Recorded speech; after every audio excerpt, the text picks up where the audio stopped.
días, tardes o noches depende del horario en el que nos esté viendo. El día de hoy les hablaremos de temas interesantes como es la sociología. Y bueno, mi querido Carlos, como dije, tenemos temas interesantes. Así es, hoy se hablará de la sociología, pero ¿tú sabes qué es la sociología? Mira, la sociología es una ciencia que se encarga de estudiar la sociedad, los grupos humanos, cómo funcionan y cómo se relacionan. Pero para saber más acerca del tema tenemos a nuestros queridos expertos que obviamente están más informados acerca de esto. Sí, cierto, se me olvidó. Vamos con nuestro experto que nos hablará de los factores que consideran a la sociología como una ciencia. Hola, mucho gusto. Mi nombre es Yusemi y soy una experta en la cual va a hablar sobre los factores que consideran a la sociología como esencia. Antes que nada, la sociología es la ciencia social dedicada al estudio de las sociedades humanas. Ahora bien, sus fenómenos colectivos, interacciones y procesos de cambio y de conservación toman en cuenta el contexto histórico y cultural en los que se hallan insertas. Por otro lado, vamos a hablar que a grandes rasgos la sociología se caracteriza por estos dos puntos más que nada que son importantes.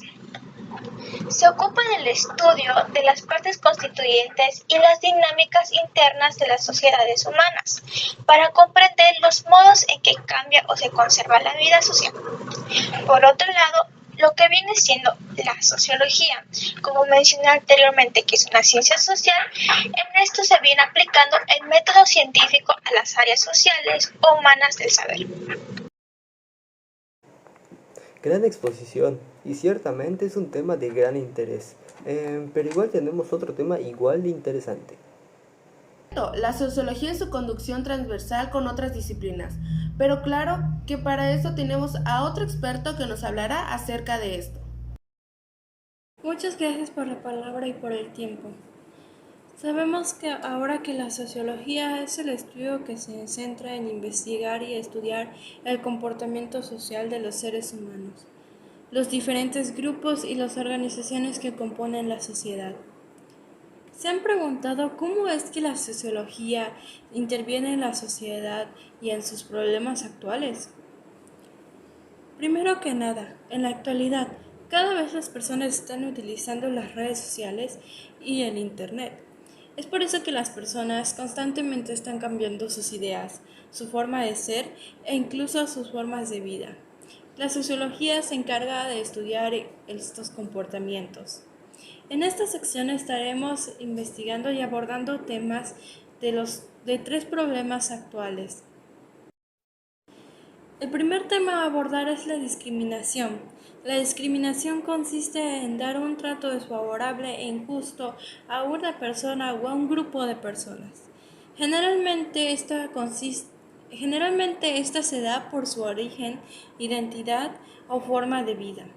En primer lugar, la sociología, al ser una ciencia de origen europea, se organizó en torno a los postulados instaurados por el pensamiento colonizador y posteriormente legitimados por los criterios evolucionistas en los cuales los sujetos racionados, principalmente aquellos de origen africano, fueron concebidos como inferiores, incapaces e irracionales, considerados estos como una raza inferior intelectual, moral y espiritualmente, al haber sido un grupo esclavizado, motivo por el cual aún en la sociedad esta se cuenta con menor estima y estatus social. Son pocos los teóricos que han desafiado las presiones y exigencias en cuanto a la selección de objetos de estudio y quienes han incursionado en los ámbitos de la racionalidad. Son pocos los teóricos que han desafiado las presiones y exigencias en cuanto a selección de objetos de estudio, y quienes han incursionado en los ámbitos de la racionalidad lo han hecho de manera breve. Arvin Goffman puede considerarse el primer teórico social contemporáneo en polemizar sobre la racionalidad al incorporar en la década de los 60 desde la teoría dramatúrgica a la población afroamericana y la discriminación racial en el análisis del estigma. Nuestro segundo tema social es el desempleo. El desempleo se trata de un desajuste en el mercado laboral, donde la oferta de trabajo por parte de los trabajadores es superior a la demanda de trabajo por parte de las empresas, es decir, la falta de empleo. Desde el punto de vista sociológico, las personas desempleadas constituyen un grupo heterogéneo, con importantes diferencias individuales en sus reacciones ante la falta de empleo. La falta de trabajo se ha considerado el principal problema por parte de la ciudadanía de este país. La actual crisis económica está incidiendo muy negativamente en el empleo y por otro lado está subiendo el número de personas con prestaciones esenciales, por lo general un incremento de riesgo de exclusión social. Nuestro último tema a abordar es la pobreza. Esta es la condición que se caracteriza por la privación severa de necesidades humanas básicas, incluyendo el alimento, las instalaciones sanitarias, el agua potable, salud, vivienda, educación e información. Los pobres no están fuera de la sociedad, sino están dentro, pero de una forma más desfavorable. Una perspectiva sociológica nos permite comprender los modos en que la pobreza es creada tanto material como simbológicamente. La sociología es una ciencia que incomoda, no solo porque desvela cosas ocultas, sino porque también trata de cosas que ciertos individuos o grupos prefieren esconder, porque perturban sus convicciones o sus intereses. Tal es el caso de los temores, prejuicios y estereotipos, fuertemente internalizados en los diversos sectores sociales acerca de los pobres y su cultura, a convertirlos en objetos de reflexión sociológica. Se pretenden viciar los mecanismos a través de los cuales estos son construidos. Estos son los 3 temas que abordamos el día de hoy. Espero que hayan aprendido acerca de la intervención de la sociología en los problemas actuales. Nos vemos pronto. Sin dudar, un tema interesante. Ahora que sabemos más de esto, podemos saber que la sociología ha hecho grandes aportaciones al mundo actual. De hecho, la sociología ha ayudado bastante actualmente, como en la intervención de algunos problemas, pues en la actualidad. Como dices, la sociología ha ayudado a resolver varios conflictos. Pero dejaré de hablar, que para eso contamos con otro experto que nos dará más información sobre este tema. Ahora hablaré sobre la discriminación, que es un tema en el cual es súper importante ahorita para los niños, jóvenes, adolescentes.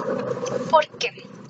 Bueno, ahorita voy a hacer un poco más de contexto. La discriminación es un comportamiento negativo, no justificable, emitido contra miembros de un grupo social dado. Socialmente, la discriminación consiste en distinguir un grupo de personas de otras y aplicarles un tratamiento específico sin relación objetiva con el criterio que sirve para distinguir el grupo. En donde se aplica más la discriminación, o sea, se aplica en todo, pero en donde se resalta o se aplica más es entre la primaria y la secundaria. ¿Por qué lo digo así? En la primaria todavía apenas se están desarrollando y su comportamiento de los niños solo pueden hablar por hablar literalmente y no como que razonan de lo que dicen. La secundaria viene siendo lo mismo por los cambios que tienen, por decirlo así. Entonces, este tema es en donde en esos lugares se debe de tratar aún más. Un tema interesante, ya que la sociología ha ayudado bastante, aunque algunos no lo crean, aunque algunos no lo sepan. De hecho, ¿sabías que hay varios factores que dieron origen a la sociología? Como por ejemplo los económicos, políticos, sociales, culturales y filosóficos. ya que en estos encontraban desacuerdos de los que la sociología poco a poco fue resolviendo. Por lo que gracias a estos fue que nació esta ciencia que estudia los grupos sociales y en sí la sociedad. Vaya, no sabía que conocías tanto del tema. Debo aceptar que lo investigué ayer, pero gracias. ¿Podrías decirme cuáles son los principales representantes de las escuelas sociológicas y además sus repercusiones en la sociedad? La verdad es que no lo sé, pero justo para eso es que tenemos a nuestros expertos, que de hecho vamos con una de ellas. En esta sección estaré hablando acerca de la ley de los tres estados de Comte. La ley de los tres estados de Comte es una teoría creada en su libro Curso de Filosofía Positiva y define la existencia de tres estados teóricos distintos a lo largo de la vida. El primer estado es el estado teológico o ficticio.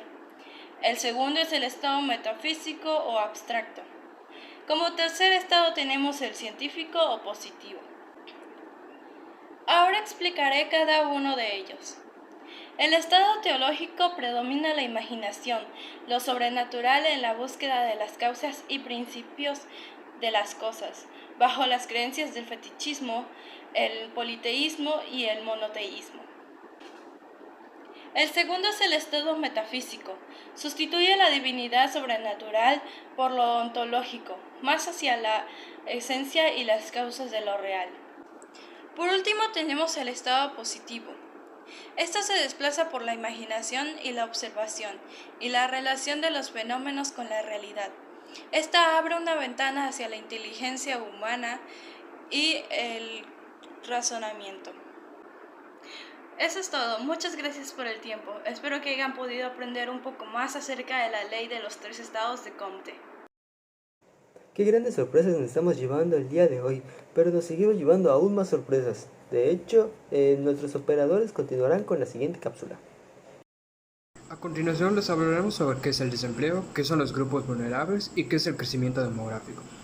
El desempleo se define como la situación del grupo de personas en edad de trabajar que en la actualidad no tienen empleo aun cuando se encuentran disponibles para trabajar, no tienen limitaciones físicas o mentales para ello y han buscado trabajo durante un periodo determinado.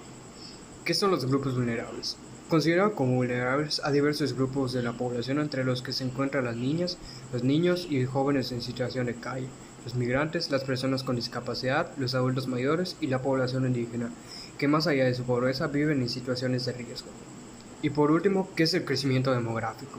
Este crecimiento poblacional es producto de varios factores estrechamente relacionados como los grandes adelantos tecnológicos en la medicina, la producción de alimentos, salubridad, educación, entre otros, que han permitido aumentar la esperanza de vida de todos los habitantes del mundo.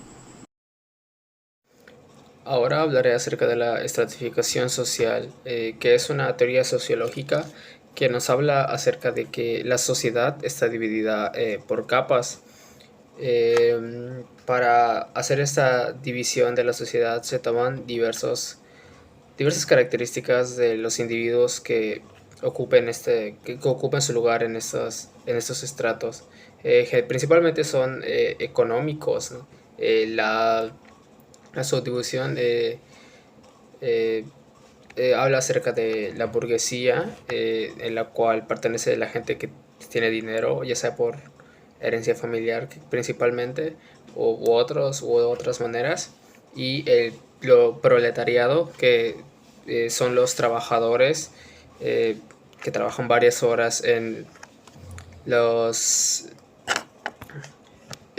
lugares de la cual la gente que pertenece a la burguesía forman parte, como las fábricas o lugares de los que estas personas que están en el poder les ofrecen.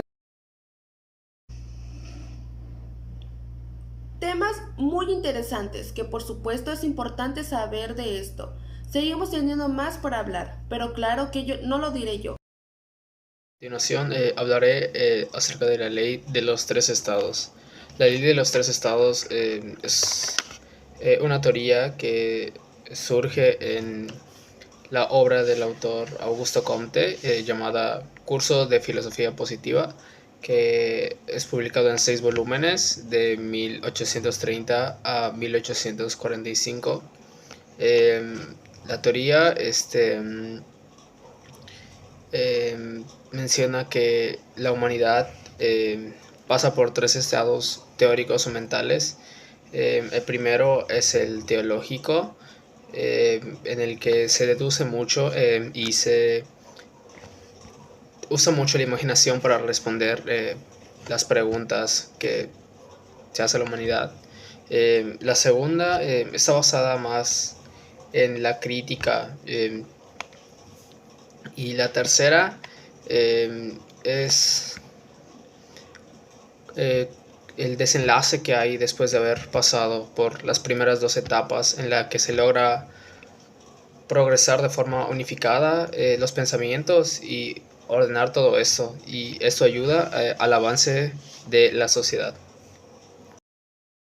A continuación les hablaremos sobre la jerarquía social y el tipo ideal según Max Weber. Weber distingue entre clases sociales, grupos de estatus y partidos políticos, estratos distintos que corresponden respectivamente a las órdenes económicos, sociales y políticos. Las clases sociales se definen por la relación económicamente determinable entre sus miembros y el mercado. Ahora pasamos con el tipo ideal. Según Weber, un tipo ideal es una construcción mental que tiene el carácter de una utopía en sí, que es obtenida a partir de la exageración mental de determinados elementos de la realidad. Sin duda, lo visto hoy fue de gran ayuda para nosotros. De hecho, sí. Considero que saber esto es importante para aprender. Bueno, eso es todo. Gracias a los expertos y a los encargados de las cápsulas informativas. Pero más que nada, gracias a ustedes por su atención y su tiempo.